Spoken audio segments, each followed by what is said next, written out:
తాకట్లో ఉన్న మీ బంగారాన్ని విడిపించి ఆ రోజు ఆన్లైన్ రేటుకి కొంటాం. Sharma gold company.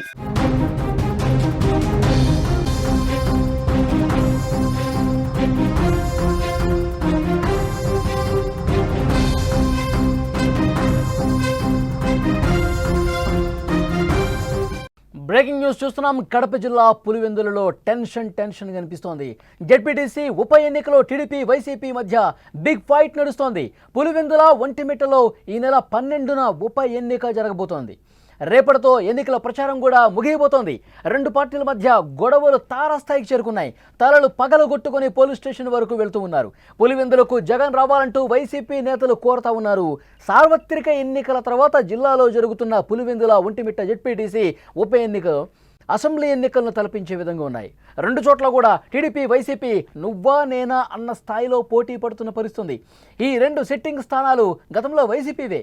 ఈ నేపథ్యంలో మరోసారి తమ సిట్టింగ్ను కాపాడుకోవాలని వైసీపీ, ఈసారి పులివెందుల్లో పాగా వేయాలని టీడీపీ కసరత్తు చేస్తున్నాయి. ఈ తరుణంలో రెండు పార్టీలకు చెందిన నేతల మధ్య మాటల యుద్ధం మొదలైంది. ఇప్పటికే ఒకళ్ళతో ఒకళ్ళు గొడవపడి తలలు పగలగొట్టుకుని ఆసుపత్రికి వెళ్ళినటువంటి పరిస్థితుంది. ఈ నేపథ్యంలో పులివెందులకు జగన్ రావాలి అంటూ వైసీపీ నేతలు కోరుతున్నారు. జగన్ పులివెందులకు వస్తే ఉద్రిక్త వాతావరణం నెలకొనే అవకాశం ఉంది. పులివెందులలో మంత్రి సవిత, ఎమ్మెల్యే ఆదినారాయణ రెడ్డి, మాధవి, జిల్లా అధ్యక్షుడు R Srinivasareddy, MLC Ram Gopal Reddy, YCP నుంచి ఎంపీ అవినాష్ రెడ్డి, గోరంట్ల మాధవ్, ఇక ఒంటిమిట్టలో మంత్రులు ఫరూక్, బీసీ జనార్దన్ రెడ్డిలు, టీడీపీ నేతలందరూ కూడా ప్రచారం నిర్వహిస్తున్న పరిస్థితుంది. పోటాపోటీగా ప్రచారం చేస్తూ ఉన్నారు. ఎలాగైనా సరే ఈ ఉప ఎన్నికలో గెలిచి తీరాలన్న పట్టుదల రెండు పార్టీల్లో స్పష్టంగా కనిపిస్తుంది. అందుకే కొన్ని చోట్ల ఉద్రిక్త పరిస్థితులు కనిపిస్తున్నాయి. కొన్ని చోట్ల దాడులు చేసిన కొన్ని వరకు పరిస్థితి వెళ్ళినటువంటి సిచ్యువేషన్ ఉంది. ఇక అవినాష్ రెడ్డి కూడా మాట్లాడారు. మొత్తం కూడా ఎన్నికల కమిషన్ తెలుగుదేశం పార్టీ ప్రభావానికి లోనైపోయి ఊళ్ళను కూడా పోలింగ్ని మార్చేసే పరిస్థితుంది. ఒక ఊళ్ళో ఓటేయాల్సిన వాళ్ళు ఇంకొక ఊరికి కూడా కేటాయిస్తూ ఉన్నారు. ఇది పూర్తిగా తెలుగుదేశం ఆడుతున్నటువంటి ఒక డ్రామాగా ఆయన చెప్తున్నటువంటి పరిస్థితి. దానికి కౌంటర్ కూడా ఇస్తూ ఉన్నారు బీటెక్ రవి లాంటి వాళ్ళు. ముందుగా అవినాష్ రెడ్డి ఏమన్నారో ఇప్పుడు ఒకసారి విందాం. ఇప్పటికే ఇష్టం వచ్చినట్లు తప్పుడు కేసులు పెడతా ఉన్నారు మా కార్యకర్తల మీద. ఇవన్నీ సరిపోనట్లు ఒక పోలింగ్ బూత్ లో వేయాల్సిన ఓటర్స్ అందరినీ మరో పోలింగ్ బూత్ కి షిఫ్ట్ చేసేసినారు. పోలింగ్ బూతులు షిఫ్ట్ చేయకుండా ఓటర్లను షిఫ్ట్ చేసినారు. ఇవాళ మధ్యాహ్నం ఈ ఇష్యూ మా నోటీస్కి వచ్చిన వెంటనే, ఈ డిస్క్రిపెన్సీ మా నోటీస్కి వచ్చిన వెంటనే ఎన్నికల కమిషన్ దృష్టికి, మరి కలెక్టర్ గారి దృష్టికి తీసుకెళ్లాము. ఈమెయిల్ చేయడం జరిగింది. అదేవిధంగా ఇప్పుడు మా నాయకులు కూడా కలుస్తూ ఉన్నారు. అదేవిధంగా స్టేట్ ఎలక్షన్ కమిషన్ దృష్టికి కూడా ఈ సమస్యను తీసుకెళ్ళడం జరిగింది. ఎట్టి పరిస్థితుల్లో దీన్ని రెక్టిఫై చేయండి, తెలుగుదేశం పార్టీ కుట్రల నుంచి, తెలుగుదేశం పార్టీ ఇన్ఫ్లుయెన్స్ నుంచి బయటకు రమ్మని చెప్పి కూడా ఎన్నికల కమిషన్ ను రిక్వెస్ట్ చేస్తా ఉన్నాం. ఇప్పటికే చాలా రిప్రజెంటేషన్స్ పంపించాము ఎన్నికల కమిషన్ కు ఫ్రీ అండ్ ఫెయిర్ పోలింగ్ కోసము. ప్రతి పోలింగ్ బూత్ లో కూడా సీసీ కెమెరా సెలెక్ట్ చేయమని చెప్పి అడిగాం. పోలింగ్ బూత్ ప్రెమిసెస్ లో కూడా మోస్ట్ ఇంపార్టెంట్ సైక్లింగ్, రిగ్గింగ్లు జరగకుండా చూడాలంటే ఎట్టి పరిస్థితుల్లో కంప్లీట్ సీసీ ఫుటేజ్ అనేది ఉండాలా ఎన్నికల కమిషన్ దగ్గర. ఇప్పటికీ వైసీపీ నేతలకు గట్టి కౌంటర్ కూడా ఇస్తున్నారు తెలుగుదేశం పార్టీ నేతలు. ఎమ్మెల్సీ బీటెక్ రవి కూడా స్పందించారు. ఆయన ఉన్నారు విందాం. ఆ రోజు ఎలక్షన్ రోజు మార్నింగే, అంటే వాళ్ళ వ్యాన్లలో తర్వాత వాళ్ళే ఏదైనా పగలగొట్టుకొని లేదా సాక్షి మీద ఏదో దాడి చేసడానికి కట్టుకొని వాళ్ళ హాస్పిటల్కే పోయి ఇట్లా మా మీద ఇట్లా దాడి చేసినారు, తర్వాత జర్నలిస్టుల మీద దాడి చేసినారని ఒక వంక, ఆ తర్వాత ఒక నెపం చూపించేదానికి మొత్తం రాష్ట్ర వ్యాప్తంగా ఉండే సాక్షి వాళ్ళందరినీ రామని ప్రతి పల్లెకు కావాలని తిప్పుతా ఇట్లా ఉన్నారు. ఆ నెపం అంతా కూడా టీడీపీ వాళ్ళ మీద వేసి ఇదో అని ఆ నెపాన్ని చూపించి ఎలక్షన్ కమిషన్కి వేసి ఇదో మా మీద దాడి జరిగింది, మా మీద ఎలా జరిగిందని చెప్పాలనే ఒక ప్రయత్నం చేయాలని ఉన్నారనేది ఒక ఇన్ఫర్మేషన్. అయితే పెర్నపాడు సాంబశివారెడ్డి, ఆయనకు భారతి గారికి దగ్గర సంబంధం. ఆయన వేముల మండలం. అంబగపల్లె బాబురెడ్డి, ఇంకా ఎంత చండాలమైన విషయం అంటే మా మీద ఏమైనా ఆరోపణలు మోపుతారే. అంబగపల్లె బాబురెడ్డి అనే అతని అఫీషియల్గా లింగాల మండలానికి మండల కన్వీనర్, అతను అఫీషియల్గా వాళ్ళు డిక్లేర్ చేసిన అతన్ని ఇండిపెండెంట్గా వేశారు. పులివెందుల మండల ఓటర్లను ఎక్కడా డిస్టర్బ్ చేయకుండా మేము ప్రశాంతంగా ప్రచారం జరుపుకుంటా ఉన్నాం. తర్వాత ఎలక్షన్ కమిషన్ వారికి, పోలీస్ యంత్రాంగానికి, అలాగే రెవెన్యూ యంత్రాంగానికి అది మా మీద చిత్రీకరించాలని చూస్తారు. ఈ రెండు విషయాల్లో మా వాళ్ళు కూడా చాలా అప్రమత్తంగా ఉన్నారు. అది రెండు పార్టీల నాయకులు విమర్శలు ప్రతి విమర్శల పరిస్థితి.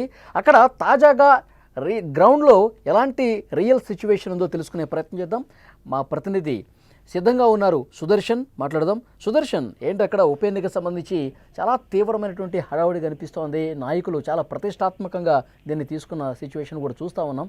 ఏంటి అక్కడ ఏం జరుగుతుంది సుదర్శన్? పరిస్థితి అయితే ఇప్పటికీ కూడా నివురు గప్పిన నిప్పులాగే ఉంది. ఎక్కడ ఏం జరుగుతుందో అన్న ఒక ఉద్రిక్త వాతావరణం నెలకొన్న నేపథ్యంలో పోలీసులు కట్టుదిట్టమైనటువంటి భద్రతను ఏర్పాటు చేశారు. పులివెందులు అంటే తెలిసిందే, అక్కడ ఎక్కువగా ఫ్యాక్షన్ తగాదాలు ఉంటాయి, ముఠా తగాదాలు ఉంటాయి. అందులో ఎలక్షన్ టైంలో అవన్నీ కూడా ఒకసారిగా బయటకు వస్తూ ఉంటాయి. ఎవరు కూడా తగ్గే పరిస్థితి ఉండదు, ఫిస్టైజెస్ గా తీసుకుంటూ ఉన్నారు.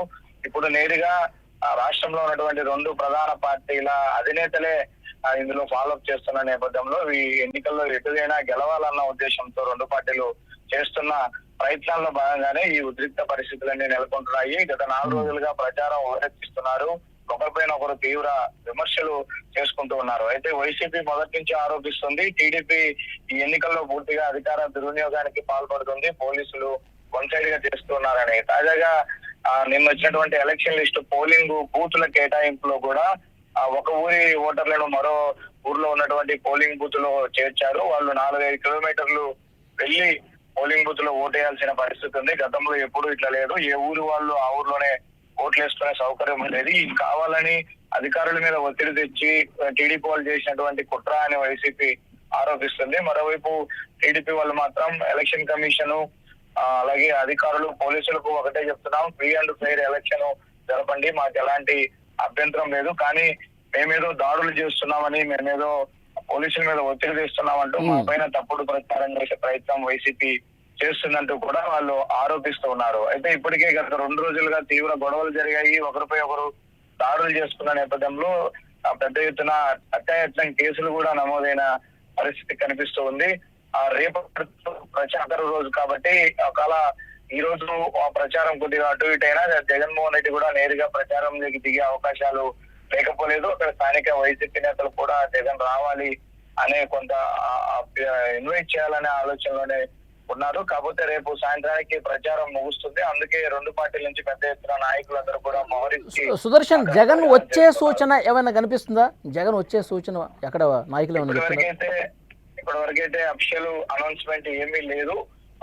ఇప్పుడు వాళ్ళు చేసుకున్నటువంటి అంతర్గత సర్వేల్లో భాగంగా కొంత ఎడ్జ్ వైసీపీకి ఉన్నట్టుగా తెలుస్తుంది. అది అలాగే కొనసాగితే గెలుస్తామన్న ధీమాలో ఉన్నారు.